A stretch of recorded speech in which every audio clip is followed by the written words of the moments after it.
morning, everybody. It's DJ MV, Jess Hilarious, Charlamagne the Guy. We are the Breakfast Club. Yes, it's time for Jess With The Mess, Jess With The Worldwide Mess, but, you know, her little pregnant self is... She's preparing. Waddling. Yeah, she's preparing. Waddling down the hallway. But this will be a great time to tell them about your podcast.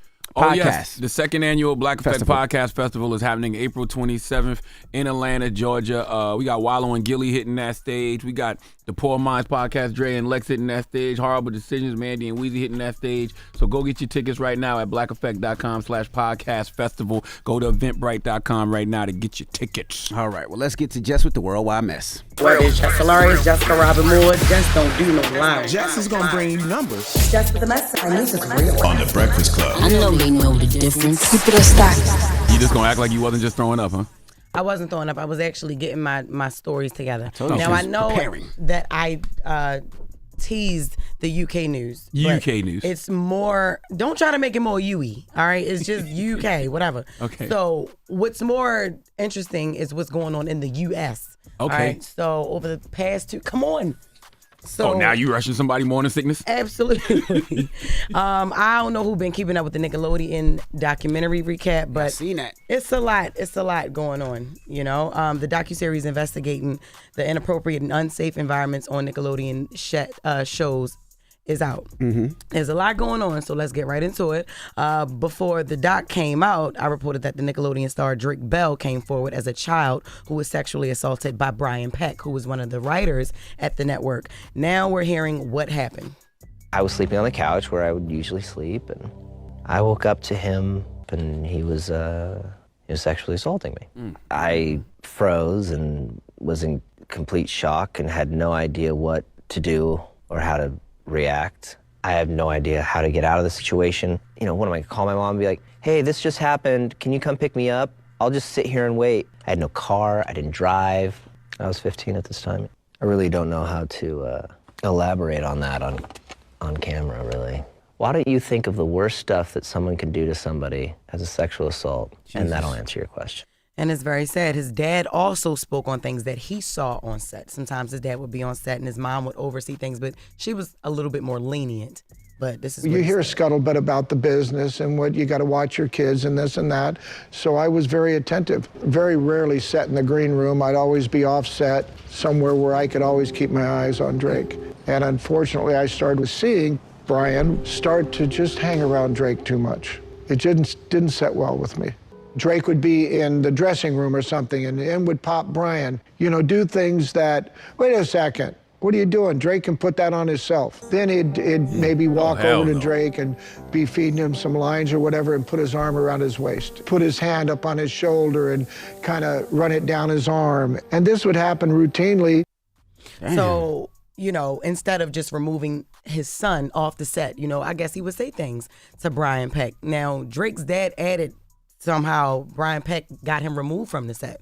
Really? Got his dad, yep. And his dad was replaced by his mom. And his dad told his mom, yo, don't leave Drake around Brian alone. So they knew something. Ain't no way in hell. There's no way in hell I'm going to watch this happen to my son and then they're going to tell me they're going to remove me from set. And then replace me with his mom. I don't know if they were married or together, whatever, but he warned them. But the mom was real lenient. What was going on? I bet, I guess the money was so great. Drake spoke on being the anonymous child in the court case that I spoke on a couple weeks ago that Brian Peck was on trial for. On the day of sentencing for Brian, I get to the courthouse. It was the most unbelievable thing I'd ever seen. His entire side of the courtroom was full. There were definitely some recognizable faces on that side of the room. Brian had been convicted, but getting all of this support from a lot of people in the industry, and yeah, I was pretty shocked. I wasn't going to address Brian. I addressed my statement to everyone in the room, and I just said, how dare you? You will forever have the memory of sitting in this courtroom and defending this person. And I will forever have the memory of the person you're defending violating me. Jesus Christ, Yeah, man. so after the documentary came out, one of the older kids from Nickelodeon called Dan Snyder, who it's like basically all about, who was running all of this, to talk about things in the doc. And he agreed to have the conversation, and here's what he said. Watching over the past 2 nights was very difficult, me facing my past behaviors, some of which are embarrassing and that I regret, and I definitely owe some people a pretty strong apology. What was his behavior? Just watching or just knowing or not doing something? We're going to get to that over, because I have to report on this like a couple of days. It's a 4-part series, and I find out something new every time, like every time. And it's really sad. Actors from the Nickelodeon show, Ned's Declassified, that's a newer show, they're receiving backlash for making fun of the things that were happening on the Nickelodeon set during an episode of their podcast. This is recently Play Their stuff. Daniel, we told you never to speak about that. Get back in your hole, Daniel, and give me your holes. Sorry, we shouldn't joke about this. We really shouldn't. This is awful. Listen, our set was not like that. And no, it's awful. The Drake Bell is that's crazy to hear. That is man. And that never came out, which is really wild. Oh, so y'all were in on it. Oh, God. Damn. Wow. I'm not talking about this anymore. Not talking about this anymore. No. Guys, we can't joke like this. Jesus. Guys, we're sometimes humor helps us move through things, 100%. Was that privately taped or no? No, that was their podcast. And now they're receiving a lot of backlash. Wow. That's why everybody don't need a podcast, and they don't even need a damn job anymore. Yeah, I think, what we've learned over the years is you might be making jokes about the abuser, but you don't realize when you're making jokes about the abuser, you're also making jokes about the abuse. Yeah, I think we learned that with R. Kelly and everybody else. You think you're making jokes about R. Kelly, but there's people that he actually peed on. Yeah, but even further than that, Drake Bell, a lot of these people, a lot of these kids, and y'all are newer at this. Thank God that you didn't have to go through this, but you sitting up on your podcast, you having fun, and they receiving backlash for it. And now it's only going to be bigger because I'm reporting, because y'all know I amplify. That's right, yeah. There you go. So I will be covering this story, just like I'm covering the UK news, but I'm pushing the UK news to the second hour, y'all, because this was very, very sad, and it needs more eyes on this documentary. Yeah, and it's very hard to, hear that kind of stuff because, when you have kids, because the way my anxiety is set up, you automatically start thinking, what if that happened to your children? And as a person who's been a victim of child sexual abuse, it is triggering.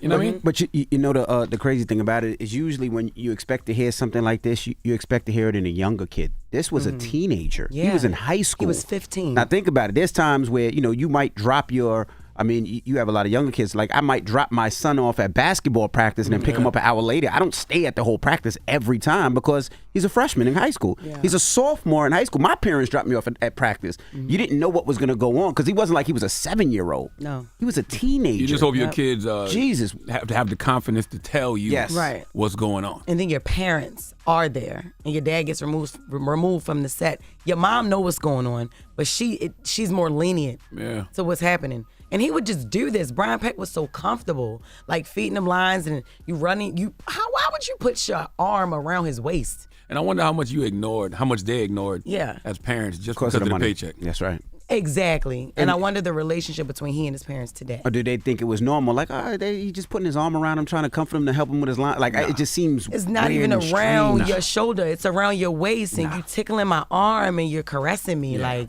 no. Listen to your discernment in situations like that. Yep. Especially if I got removed and then they put my wife there and I'm going to tell my wife, make sure you watch that. No way. If I got to say, make sure you watch that guy, no. It's sick. No. So, yeah. All right. Well, that was Jess with the Mess. Jess with the Worldwide Mess. That's Worldwide. Worldwide Jess. Worldwide Mess. Worldwide Jess. An hour is U.S. Yes, U.S. Next we going to the UK. Next we going worldwide. And then the third hour, Thailand. It's stuff going on. It's everywhere. And we get on my face. Yeah, because I know people like to go there. All right. We'll get into that next. Tesla and Figaro will be joining us. And then Ray J is here. It's the Breakfast Club. Good morning.